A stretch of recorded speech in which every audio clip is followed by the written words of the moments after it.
Hey everybody, my name's Ed. Okay, so we're going to take another look at a quick mini series.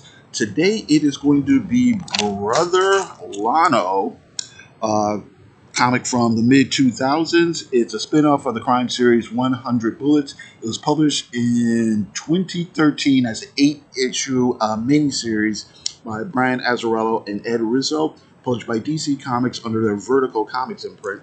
So we have issue 1, 2, 3, 4, 5, 6. I really like this cover. 7 and 8. Okay, so we're just gonna jump into it. Okay, so it is set in Mexico. Brother Lano character is a large, scary man with a dark past who finds himself in the middle of a war involving drug cartels, the church, and law enforcement. The story tracks several characters as they try to navigate the situation. So there's brutal drug dealers attempting to outsmart each other. A young nun shows up at an orphanage to help a troubled priest who seems to have some sort of relationship with the local drug dealers. A gang member tries to make a name for himself and gets in over his head.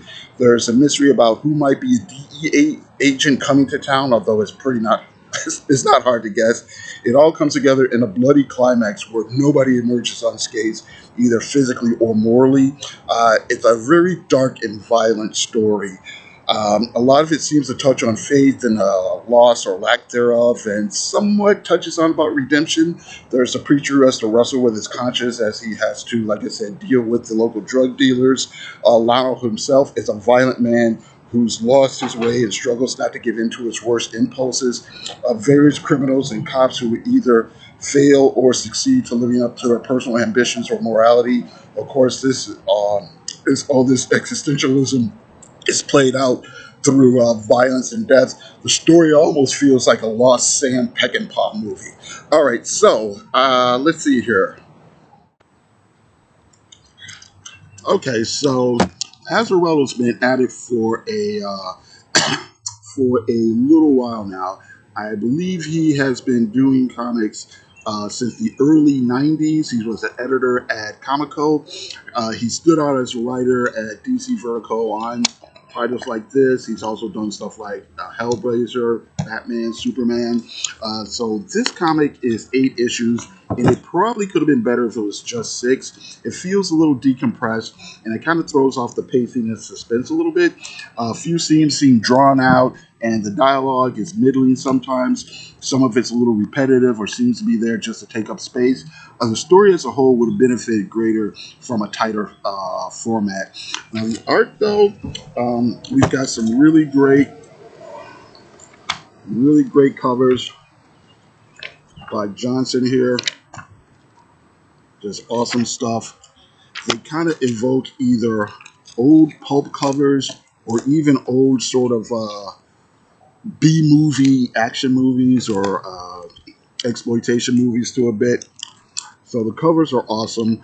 The interior art is by Ed Rizzo. He is an Argentine artist who's been doing comics since the mid late 80s. Rizzo's made his big splash in American comics again with 100 Bullets along with Azzarello, and he's done other titles though mostly though, although not exclusively, for DC. I'd say his art handles the sense of dread pretty well. His style combines cartooniness with menace and horror, and that actually works for this story.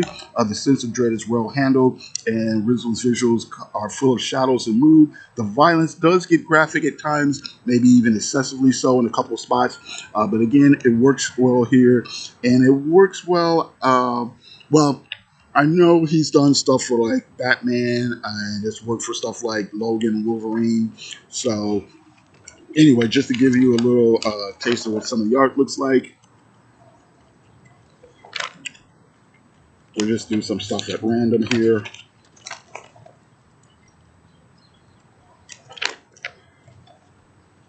You know, some decent layouts. Here's some of that crazy action here. but decent layouts,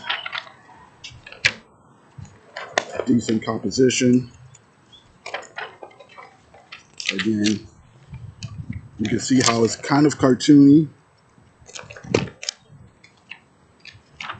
but he clearly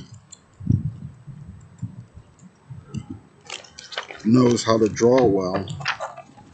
I mean, he's obviously had some formal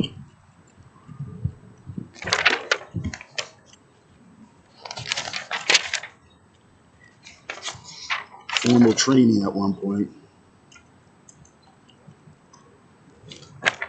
And again, his sense of design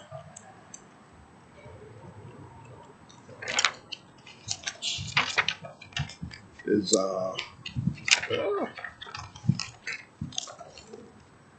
pretty good as well. So let's move on here. Okay, so Brother Lono is a decent comic. It's not perfect. It's dark, it's moody, it's violent, and it's relentlessly grim. The action scenes are thrilling, if a little gross in some places. It contains some interesting ideas about faith and resolve in some places. And I think the story structure should have been tighter. However, it is a pretty okay story by Brian Azzarello with good art by Ed Rizzo. Some slow in some spots, but overall a decent miniseries. Okay, so thank you very much for watching. I do appreciate it. You guys have a good day. Thanks.